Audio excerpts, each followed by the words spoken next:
بسم الله والحمد لله، الصلاة والسلام على رسول الله وعلى آله وصحبه ومن والاه. أما بعد، فيقول المؤلف حفظه الله: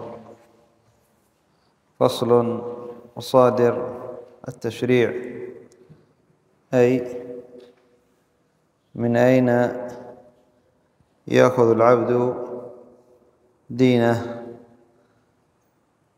ومن أين يأخذ الحلال والحرام. قال: وهي الموارد التي يردها المسلم ليأخذ منها أمور دينه من أدق التفاصيل إلى أجلها، أي التي يأخذ منها المسلم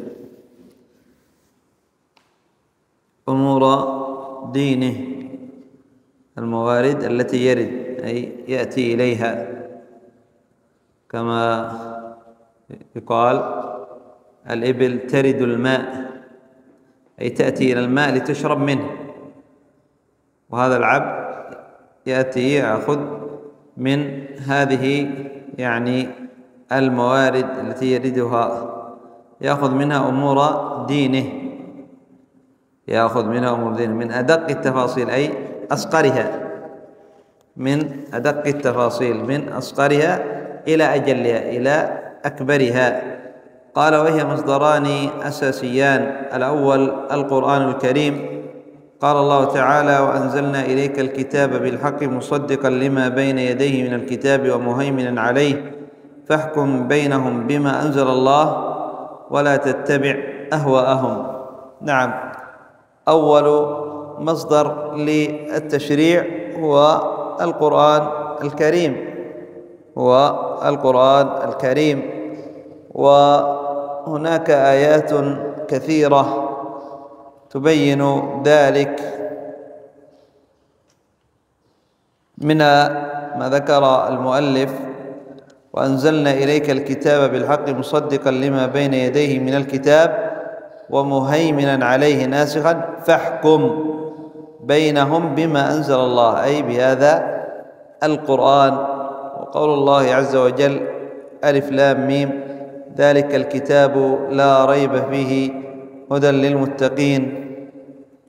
ذلك الكتاب لا ريب فيه هدى للمتقين.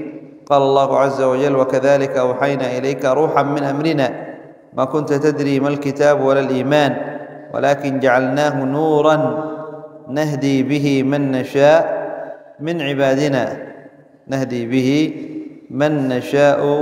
من عبادنا وغير ذلك من الآيات في كتاب الله تبين أنه يجب على العبد أن يأخذ بما في القرآن. قال: الثاني، أي المصدر الثاني، السنة النبوية الصحيحة، لا بد، لأن هناك ما جاء نسب إلى النبي صلى الله عليه وسلم وهو ضعيف لا يصح، فلا بد بشرط أن تكون صحيحة. كيف نعرف ذلك؟ قد قيض الله عز وجل علماء وأئمة يبين الصحيح من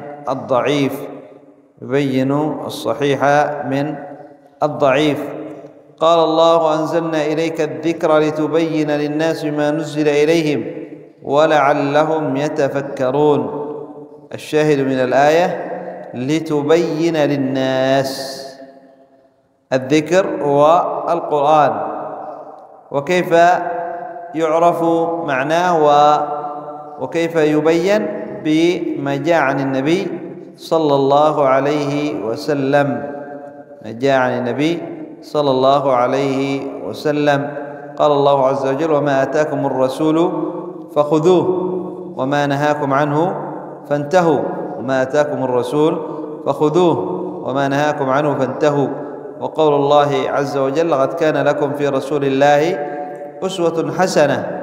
وقول الله عز وجل: وأطيعوا الله وأطيعوا الرسول، وأطيعوا الله وأطيعوا الرسول في غير ما آية.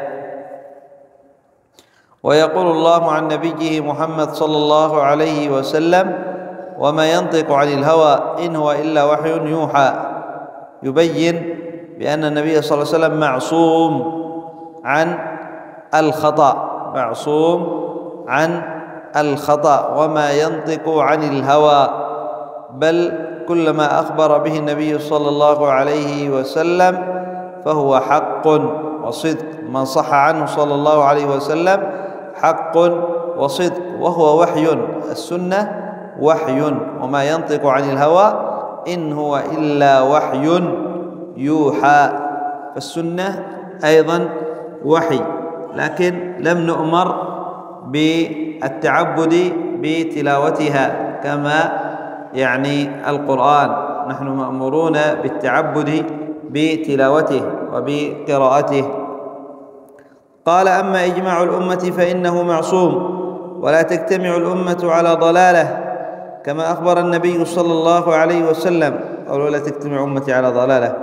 قال: فكل إجماع فهو معصوم، لا لأن الناس معصومون، وإنما لأن الله قدر ألا يجتمع أهل الإسلام إلا على حق. الإجماع يعني يعتبر العلماء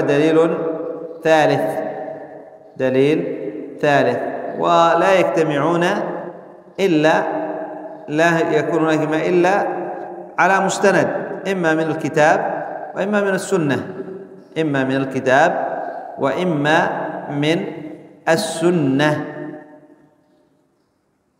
إما صريح، دليل صريح، وإما بفهم دليل، فالإجماع يعني معصوم، ليس لأن الناس يعني العلماء الذين أجمعوا هم معصومون، لا، فالعلماء ليسوا بمعصومين. بعد نبينا محمد صلى الله عليه وسلم ليس هناك أحد معصوم من هذه الأمة، لا من الصحابة ولا من التابعين ولا من تابعي التابعين وغيرهم من باب أولى، وإنما لأن الله عز وجل جعل الاجتماع أن أهل الإسلام لا يجتمعون على ضلالة، كما قال النبي صلى الله عليه وسلم: لا تجتمع أمتي على ضلالة، لا تجتمع أمتي على ضلالة. قال: فصل: كيف نفهم نصوص الكتاب والسنة؟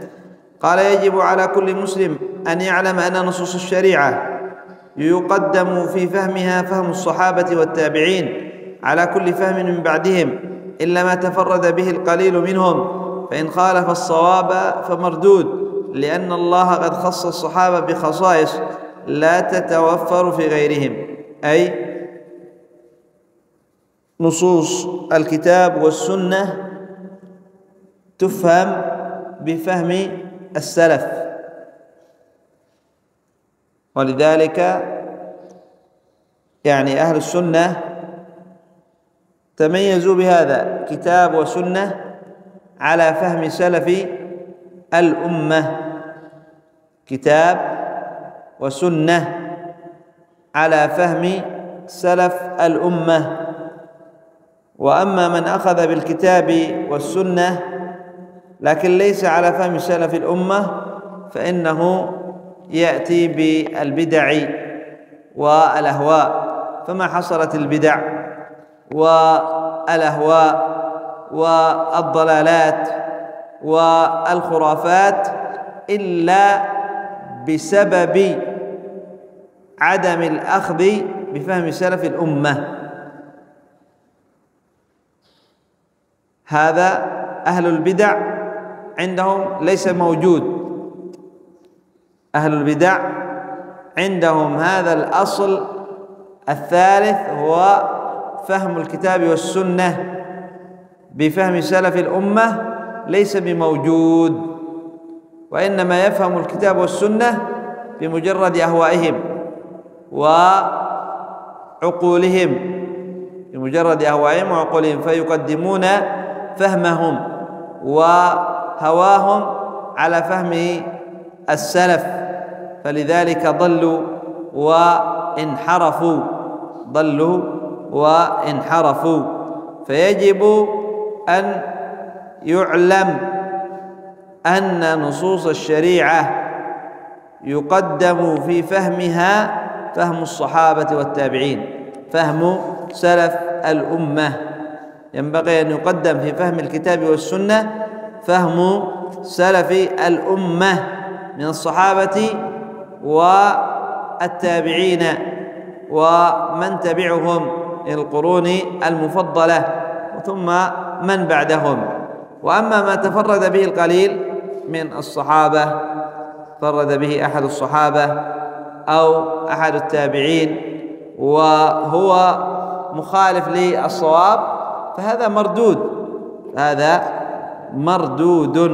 ليس كل فهم مقبول، إنما هناك أفهام في قليل خالف فيها بعض الصحابة وكذلك بعض التابعين غيرهم، فهذه إذا كانت مخالفة للصواب ترد هذه الأفهام. وليس معنى قولنا أنها ترد أن يطعن في من فهمها أو ينتقص من قدره، لا، هذا خطأ. العالم والمجتهد إذا اجتهد فأصاب فله أجران، وإن اجتهد فأخطأ فله أجر وخطأه مردود عليه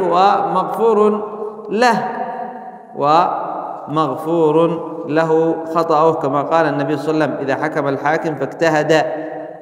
ويدخل فيه أولا العلماء. قال: لأن الله قد خص الصحابة بخصائص لا تتوفر في غيرهم، منها الأولى مصاحبتهم للمصطفى صلى الله عليه وسلم وأخذهم الدين من كلامه وأفعاله وقسمات وجهه عليه الصلاة والسلام. هذه خص الله عز وجل بالصحابة، فلذلك يؤخذ ويقدم في فهم الكتاب والسنة فهمهم على فهم غيرهم. قال: الثاني أنهم كانوا إذا فهموا فهما خاطئا بين لهم الرسول صلى الله عليه وسلم وجه الصواب، كما جاء عن أحد الصحابة أظنه عدي بن حاتم أو غيره، الذي عندما نزلت قول الله عز وجل: أحل لكم ليلة الصيام الرفث إلى نسائكم هن لباس لكم وأنتم لباس لهن، علم الله أنكم كنتم تختانون أنفسكم فتاب عليكم وعفى عنكم، فالآن باشروهن وابتغوا ما كتب الله لكم حتى يتبين لكم الخيط الأبيض من الخيط الأسود من الفجر. فعمد ذلك الصحابي إلى أخذ خيط أسود وخيط أبيض ووضعهما تحت وسادته، فكان كلما مضى قليل من الليل قام ونظر إلى هذين الخيطين، فلما أصبح جاء إلى النبي صلى الله عليه وسلم فقال له، قال: لا. هو الصحابي ظن أنه متى ما ميز بين الخيط الأبيض والخيط الأسود بالضوء، ما كانت عندهم كهرباء ولا عندهم شيء، أنه إذا رأى ميز بين الخيطين بالضوء، طلوع الضوء ذهب رأى الخيطين، ميز بين هذا خيط أبيض وهذا خيط أسود، أنه دخل وقت الصيام. فقال النبي صلى الله عليه وسلم: لا، الخيط الأبيض من الأسود من الفجر، أي الذي يظهر في جهة المشرق،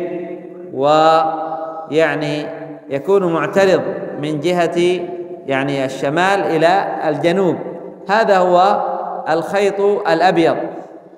طلوع الفجر من الخيط الأسود أي من الفجر، من الليل. فكان الصحابة إذا فهموا فهما خاطئا بين لهم النبي صلى الله عليه وسلم وجه الصواب. قال الثالثة إذن فيقدم فهمهم. قال الثالثة أنهم كانوا إذا لم يفهموا أمرا من أمور الدين سألوا عنه رسول الله صلى الله عليه وسلم مباشرة. نعم. ومن أيضا يعني الفهم الذي يفهموه عندما نزل قول الله عز وجل الذين آمنوا ولم يلبسوا إيمانهم بظلم، جاءوا إلى النبي صلى الله عليه وسلم فهموا أن الظلم يعني هذه مطلق المعاصي. قالوا يا رسول الله وأينا لم يظلم نفسه؟ قال ما سمعتم قول العبد الصالح لابنه يا بني لا تشرك بالله إن الشرك لظلم عظيم. المراد بالظلم الشرك. فهموا فهما عام، وأخبر النبي صلى الله عليه وسلم أن هذا الفهم ليس هو الذي فهمتموه، إنما المراد بالظلم الشرك. وكذلك إذا لم يفهموا شيئا أمرا من أمور الدين يأتوا إلى النبي صلى الله عليه وسلم فيسألونه فيبين لهم النبي صلى الله عليه وسلم، فلذلك يقدم فهمهم. قال الرابع أن الله قد امتدحهم وأنزل الآيات تسطر رضاه عنهم، قد رضي الله عن المؤمنين إذ يبايعونك تحت الشجرة ووعد لهم بالجنة الحسنى، ووعده لهم بالجنة الحسنى. قال الله عز وجل في سورة الحديد من بعد الذين أسلموا من بعد وكلا وعد الله الحسنى، أي وعدهم بالجنة. وكذلك في باب هذه الآية في يعني تفضيل من أسلم من قبل الفتح وقاتل، أولئك أعظم درجة من الذين آمنوا من بعد وقاتلوا، أي من بعد الفتح. وكلا وعد الله الحسنى، كل الصحابة وعدهم الله عز وجل بالجنة. وأيضا قال في يعني تمييز القاعدين، تمييز يعني الذين يعني يجاهدون على القاعدين، قال الله عز وجل وكلا وعد الله الحسنى لا يستوي القاعدون من المؤمنين غير أولي الضرر والمجاهدون في سبيل الله بأموالهم وأنفسهم، فضل الله المجاهدين بأموالهم وأنفسهم على القاعدين درجة، وكلا وعد الله الحسنى. فالله عز وجل قد امتدحهم وأخبر أنه رضي عنهم، وأخبر أنهم من أهل الجنة، وأنه وعدهم بالجنة. قال الخامس أن رسول الله صلى الله عليه وسلم قد أوصى الأمة بالسير كما ساروا، عليكم بسنتي وسنة الخلفاء الراشدين المهديين عضوا عليها بالنواجذ. وقال الله عز وجل والسابقون الأولون من المهاجرين والأنصار والذين اتبعوهم بإحسان ومن يشاقق الرسول من بعد ما تبين له الهدى ويتبع غير سبيل المؤمنين نولي ما تولى. توعد من اتبع غير سبيل يعني الصحابة ومن سار على نهجهم أن الله عز وجل يخذله، نوله ما تولى ونصله، وأن له العذاب ونصله جهنم وساءت مصيرا. قال وقرن أمره لاتباع سنتهم بأمره باتباع سنته بما يدلنا على أن السنة واحدة، أي عليكم بسنتي وسنة الخلفاء الراشدين. قال فإن قال الصحابة معنى هذه الآية كذا أو معنى هذا الحديث كذا فإننا مأمورون باتباعهم والسير على نهجهم، ولم نؤمر باتباع قوم غيرهم، ولم نعلم أن الله قد مدح قوما غيرهم كما مدحهم، وكذلك رسول الله صلى الله عليه وسلم قد مدحهم وشدد في الأمر باتباعهم، فهذه عقيدتنا فيهم رضوان الله عليهم أجمعين، أن نقدم فهمهم على فهم غيرهم، أن نقدم ما فهمه الصحابة رضوان الله عليهم من كتاب الله ومن سنة النبي صلى الله عليه وسلم على فهم غيرهم. نكتفي بهذا القدر إلى هنا. سبحانك اللهم وبحمدك، أشهد أن لا إله إلا أنت، أستغفرك وأتوب إليك.